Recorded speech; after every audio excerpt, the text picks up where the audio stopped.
Hi everyone, and welcome to today's webinar about understanding co-regulation.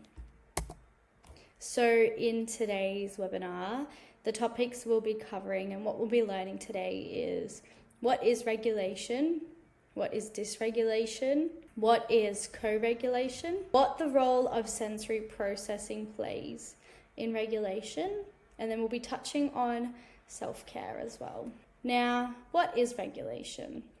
Regulation is the ability to respond in a calm, focused manner to situations. So this is done by managing emotions, behaviors, our sensory input, which is often done by self-soothing or self-calming behaviors when the stress response is activated. Regulated children in education settings can learn, they can empathize, they can reason, they're able to be self-aware and solve problems. So that's the importance of regulation. It allows children to be able to do these important things, which lets them navigate the world and complete many of their occupations that are important to them with these skills. Now, if we have a look at what dysregulation is, so it occurs when a child feels unsafe. So when their stress response is activated. And this is when it is difficult for them to meet the demands of their environment and be able to interact with their environment because their stress response is activated and they feel unsafe. Now, for many children, it might manifest in different ways. So what a dysregulated child might look like for one child might be different to another. So it can be very different. Now, if we think about why it's important for children to be regulated, with all those things we talked about before, if children are dysregulated, they're not going to be able to do those things. So a dysregulated child's not going to be able to learn. They're not going to be able to empathize. They're not going to be able to reason. They're not going to be able to be self-aware. And they're not going to be able to solve problems. So this has an impact on their ability to navigate different experiences and the environment around them. So for example, a child that may be in a preschool setting might find it difficult to navigate play because their stress response is activated, they can't solve problems on what might be going on socially, so that's quite challenging for them. Say for example, in primary school, a child is dysregulated where their stress response is activated and they can't meet the demands of the learning environment. They might find it really hard to focus and they might find it really hard to understand what's going on. So they can't learn because they're sitting in that stress response. So when children are dysregulated, it impacts on their ability to complete their occupations that are important to them because their skills are tricky for them in that moment. So now, if we have a think about what a regulated child might look like compared to a dysregulated child, if we think back to our nervous system, it has a major role in what this might look like for children. So our parasympathetic nervous system, which is commonly termed as like rest and digest as an easier way to remember it, is when the child is regulated. So they're in that parasympathetic nervous system that's been activated. So their body is able to complete all those things that we talked about where they can interact with their environment. And then when the sympathetic nervous system is engaged, they're in that fight or flight. There's also freeze, flop, fawn. There are other common terms, but we'll just use fight or flight because it's easier, where the child is dysregulated and they're unable to interact with their environment. So this is the difference in terms of our nervous system level, what's going on and influencing whether a child is regulated or dysregulated. Now, for many children, what might set off their sympathetic nervous system for them to enter fight or flight might be different. So different triggers might happen for different kids. Now, some examples of what a child who's in that rest and digest, that parasympathetic nervous system that's been activated, it might look like they've got even steady breathing, where you can see they're breathing at a normal rate to kind of what their baseline is. They are able to navigate social challenges, they're able to navigate play, they're able to be ready to learn, however that looks like for the child. They're ready to learn in their preferred way. They might be able to engage in transitions smoother. They might be able to have a relaxed posture. When someone's in rest and digest, they're going to be hungry because their body is able to feel hungry and feel all those body signals. So when a child is in that fight or flight, where it's that sympathetic nervous system that's been activated, they might find it really challenging to navigate the world around them, whether that be through play, learning, might be self-care. They might find it really challenging to engage in those activities where they might have really big emotions, everything is really intense for them. Might be harder for them to focus if a child's in fight or flight. Child might not be hungry because their body signals might turn off. So children might also have really fast movements. They might be really tense. They might have that shallow, fast breathing.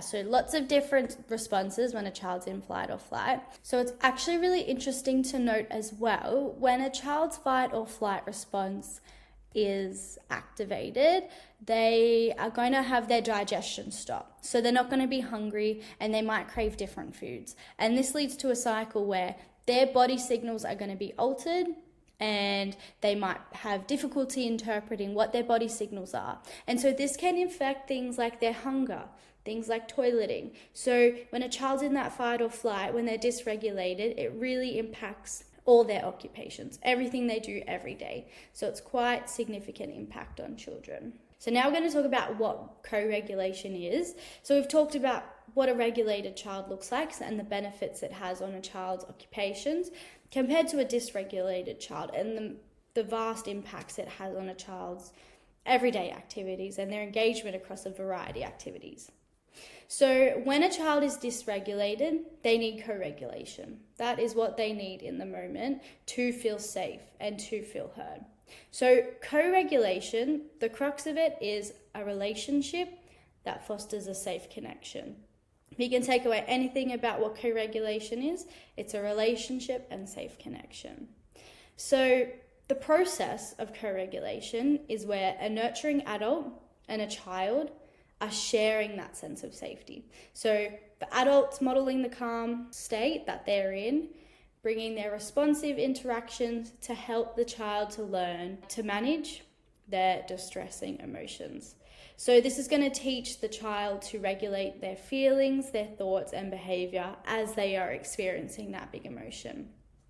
Self-regulation skills can take years to develop, and this is through the repeated support of an adult to co-regulate with a child. Because when a child is dysregulated, they're in fight or flight, their memory and their processing skills are not working like they would when they are regulated. So for a child to recall what to do in that moment might be tricky for them because their skills are impaired in that moment.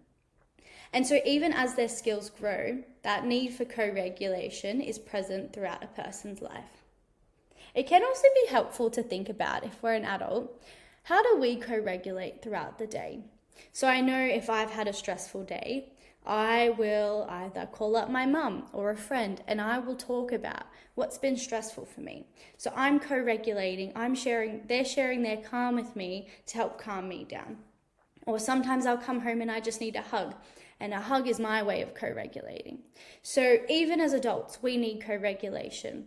And now if we think about a child's brain who's developing, they don't have all the skills that we have as adults. They need co-regulation. So it's very important that we're teaching them how to regulate and problem solve what to do when they have these big emotions. So here we have a really good visual that portrays the process of co-regulation. Now, it starts with a child has an unmet need or perceives a threat. So that need might be physical or it might be emotional. So that includes sensory as well. Sensory needs, that could also be included. So threat or an unmet need. It then leads to a child experiencing that dysregulation. So they are in fight or flight, sympathetic nervous system. Now, it then leads to an adult having a stress response. So we as adults might have fight or flight. We might also be in that response as well. Now, this is a really important step, this next one, and this pretty much is how we're teaching and how we can bring that calm to the child. So before we even approach the child, we want to engage in self-regulation. So however it is that we regulate ourselves, once our stress response is activated or we've identified, oh, I'm feeling this, we might take some deep breaths, we might drink some water, might run our hands under cold water, whatever it is we do to regulate ourselves before we then go and co-regulate with the child. So once we've engaged in our regulation strategy and we've identified our stress response has been activated, we're then going to engage in that co-regulation. So we're calm, we're going to have a nice calm voice, we're going to get down on the child's level, and we're going to be that presence that the child needs. So this is to help the child feel protected, validated, and soothed in that moment. So how that looks for everyone might be different, and what that child needs in that moment might be different, but we just want to be that calm, steady presence for the child in that moment. So after we've spent time with the child is then going to be regulated. Different for every child how long it's going to take, and it's different on every situation. But once you can recognize that that child has started to calm by tuning into what their body is doing and what they're saying, so we're really paying attention to what's going on for that child. It's really important then next that this is how we are teaching the child to regulate. Through our co-regulation, through sharing that calm, we are teaching the child how to regulate in that moment. Now, how this all plays about, a bit of the neuroscience behind it, we have these things called mirror neurons. So they are cells in our body that activate when we perform an action and we observe someone else perform it. So this allows us to mirror behaviors. So by us mirroring our calm, mirror neurons are activating and help the child to become calm. So in co-regulation, the calm regulated behavior we model is mirrored back to us, as the child's mirror neurons are then helping them to replicate what they're seeing, and that supports their regulation. So just by being that presence, we're already helping the child to calm and regulate. So this is like a really good visual that I like that pretty much shows the benefit of co-regulation. So if we think about a child, it's really stormy weathers, feels like everything's really intense, so they're going through that storm. When that meets our calm, we can then co-regulate together. So that's where that co-regulation occurs, where their waves are going to start to settle because we're that calm presence that they need. So this is a really good visual that I like, that just easy way to show co-regulation. Now let's have a look at the role of sensory processing in regulation. So as humans, we all have different sensory preferences that make up our sensory profile. And so this is just essentially how our body interprets sensory input.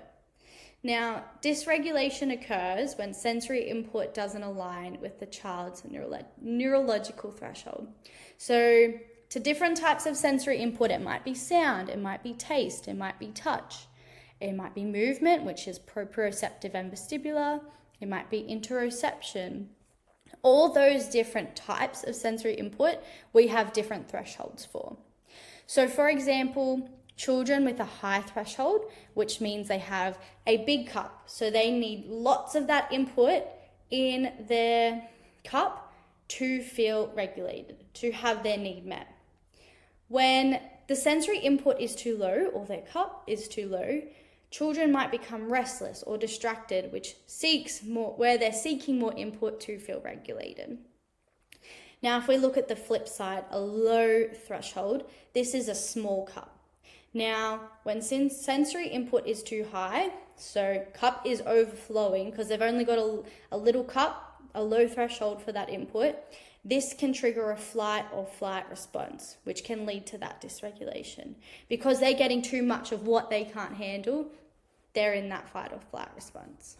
So that's just a little bit about how sensory processing influences our regulation as well. Now, lastly, this is something really important to think about if we are the people who are co-regulating with our children or co-regulating with other people. we need to think about self-care as completing our own stress cycle. So if we go back to that process of how co-regulation occurs, we have supported the child to complete their stress cycle, but if we don't complete our own stress cycle, we are going to be stuck in that fight or flight response. So after co-regulating with the child, we need to take a moment with ourselves, if we're the co-regulator, to work it out what it is that we need to regulate. Now, this is to help us prevent burnout if we're going to get stuck in that stress response. So I'm just going to leave you with some questions to think about and reflect on when co-regulating. And they are, how do you regulate yourself throughout the day? And are you completing your stress cycle? Now, regulation and self-care for yourself doesn't have to be these big things, but it can be little steps throughout the day, whether that's taking a minute break to go run your hands under some cold water if temperature is something that regulates you, whether it's adding extra ice to your water so that it's colder, whether that might be if you really like chewing gum, whether you chew gum because that's really calming on your body. So it doesn't have to be these big elaborate things such as exercise and all the big ones everyone usually talks about. It might be something small and simple, whether you're listening to calming music on the way to work or from home from work. So yeah, I'm just going to leave you with those 2 questions about how you regulate yourself and if you think you're completing the stress cycle, because it's really important that we fill up our own cup to help fill up the cup of others.